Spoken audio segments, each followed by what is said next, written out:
Growing up, we went to a lot of art galleries and museums as a family. How do you kind of quantify all these the impact of all these things you do as a kid? It's only kind of really later that you realise, wow, that really did kind of shape my head back then.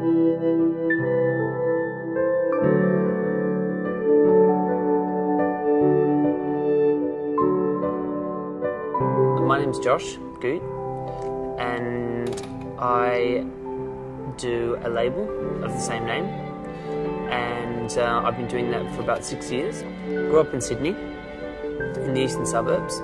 I grew up in a home where we were encouraged to be creative, we were exposed to the arts and culture, we travelled a lot as a family. My mum was a piano teacher, so there was always music classes at home, so every afternoon after school, kids would rock up and they'd have piano lessons, or they'd do Kodai, or they'd do musicianship or theory classes, whatever.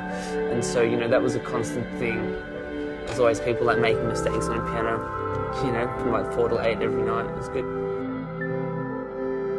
I'm artistic, but I don't really see myself as an artist.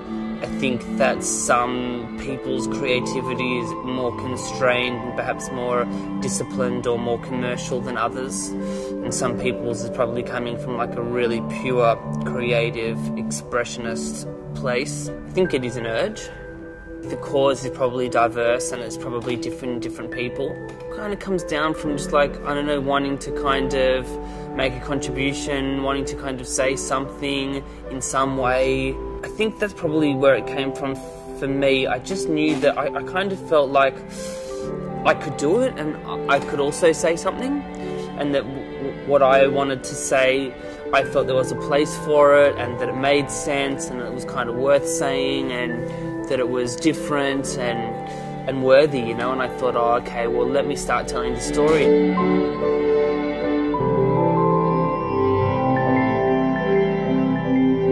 I would describe our aesthetic as optimistic, minimal, sporty, urban, confident, creative dress, and kind of youth but maturity at the same time.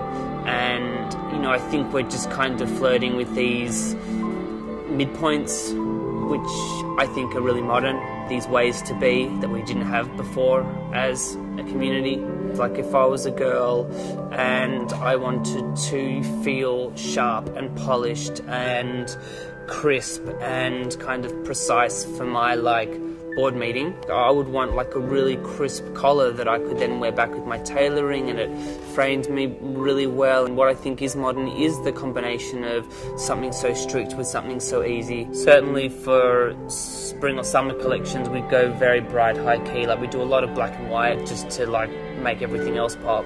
Generally, what we do is kind of very saturated and very high contrast. But then sometimes we'll do the opposite, just for a palette cleanser. So we might go into all neutral tones and do things that are more subtle. I do think that our kind of inspired by our experience here in Sydney. And I understand that the beach may be perceived as an Australian cliche, but I'm not sure that that's necessarily a bad thing. I like stepping into the car and there's still sand in my feet.